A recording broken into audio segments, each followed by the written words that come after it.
Hi, we're back for Chapter 2, The Council with the Munchkins. She was awakened by a shock, so sudden and severe that if Dorothy had not been lying on the soft bed, she might have been hurt. As it was, the jar made her catch her breath and wonder what had happened, and Toto put his cold little nose into her face and whined dismally. Dorothy sat up and noticed that the house was not moving, nor was it dark, for the bright sunshine came in at the window, flooding the little room. She sprang from her bed and with Toto at her heels ran and opened the door. The little girl gave a cry of amazement and looked about her, her eyes growing bigger and bigger at the wonderful sights she saw. The cyclone had set the house down, very gently, for a cyclone, in the midst of a country of marvelous beauty. There were lovely patches of greensward all about, with stately trees bearing rich and luscious fruits. Banks of gorgeous flowers were on every hand, and birds with rare and brilliant plumage sang and fluttered in the trees and bushes. A little way off was a small brook, rushing and sparkling along between green banks, and murmuring in a voice very grateful to a little girl who had lived so long on the dry, gray prairies. While she stood looking eagerly at the strange and beautiful sights, she noticed coming towards her a group of the strangest people she had ever seen. They were not as big as the grown folk she had always been used to, but neither were they very small. In fact, they seemed about as tall as Dorothy, who was a well-grown child for her age, although they were, so far as looks go, many years older. 3 were men and 1 a woman, and all were oddly dressed. They wore round hats that rose to a small point a foot above their heads, with little bells around the brims that tinkled sweetly as they moved. The hats of the men were blue. The little woman's hat was white, and she wore a white gown that hung in pleats from her shoulders.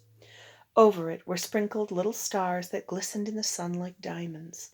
The men were dressed in blue, of the same shade as their hats, and wore well-polished boots with a deep roll of blue at the tops. The men, Dorothy thought, were about as old as Uncle Henry, for 2 of them had beards. But the little woman was doubtless much older. Her face was covered with wrinkles. Her hair was nearly white, and she walked rather stiffly.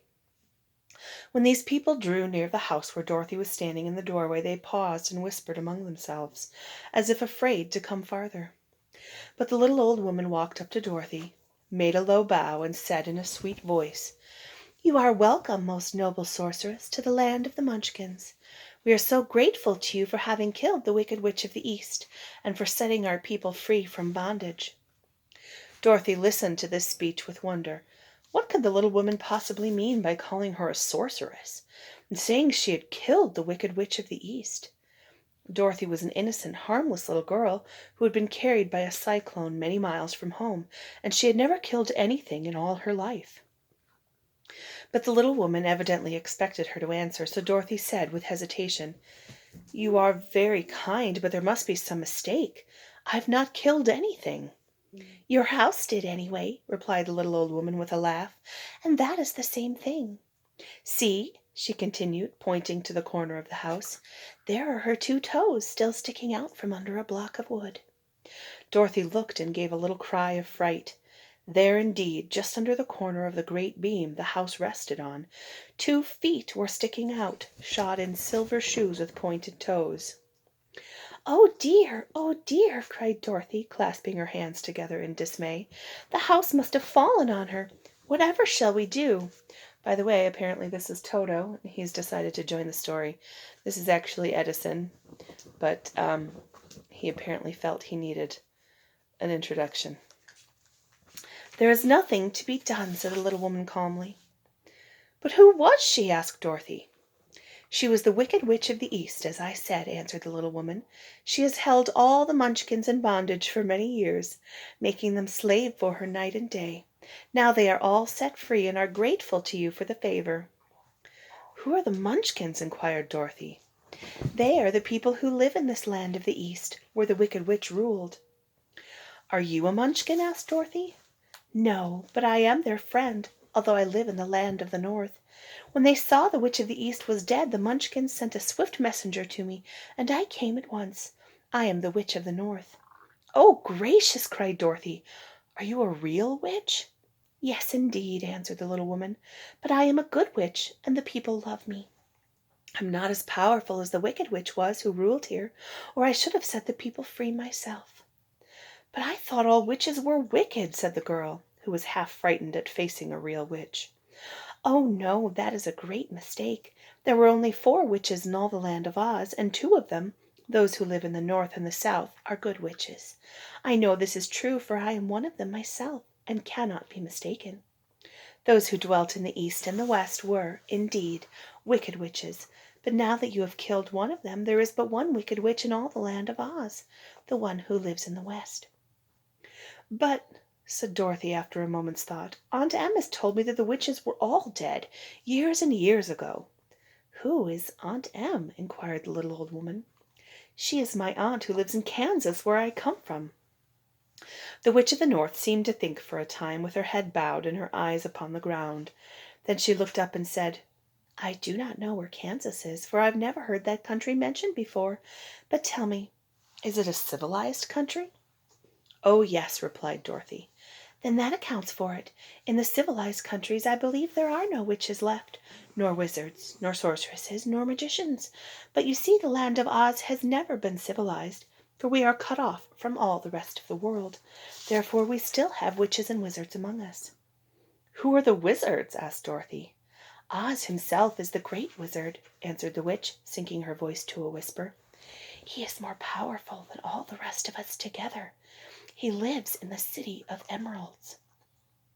Dorothy was going to ask another question, but just then the Munchkins, who'd been standing silently by, gave a loud shout and pointed to the corner of the house where the wicked witch had been lying. "What is it?" asked the little old woman, and looked, and began to laugh. The feet of the dead witch had disappeared entirely, and nothing was left but the silver shoes. "She was so old," explained the Witch of the North, "that she dried up quickly in the sun. That is the end of her. But the silver shoes are yours, and you shall have them to wear." She reached down and picked up the shoes, and after shaking the dust out of them, handed them to Dorothy. "The Witch of the East was proud of these silver shoes," said one of the Munchkins, "and there is some charm connected with them, but what it is, we never knew." Dorothy carried the shoes into the house and placed them on the table. Then she came out again to the Munchkins and said, "I am anxious to get back to my aunt and uncle, for I am sure they will worry about me. Can you help me find my way?" The Munchkins and the witch first looked at one another, and then at Dorothy, and then shook their heads. "At the east, not far from here," said one, "there is a great desert, and none could live to cross it." "It is the same at the south," said another, "for I have been there and seen it. The south is the country of the Quadlings." "I am told," said the third man, "that it is the same at the west, and that country where the Winkies live is ruled by the wicked witch of the west, who would make you her slave if you passed her way." "The north is my home," said the old lady, "and at its edge is the same great desert that surrounds this land of Oz. I'm afraid, my dear, you will have to live with us." Dorothy began to sob at this, for she felt lonely among all these strange people. Her tears seemed to grieve the kind-hearted Munchkins, for they immediately took out their handkerchiefs and began to weep also. As for the little old woman, she took off her cap and balanced the point on the end of her nose, while she counted 1, 2, 3 in a solemn voice. At once the cap changed to a slate, on which was written in big white chalk marks, "Let Dorothy go to the City of Emeralds." The little old woman took the slate from her nose, and having read the words on it, asked, "Is your name Dorothy, my dear?" "Yes," answered the child, looking up and drying her tears.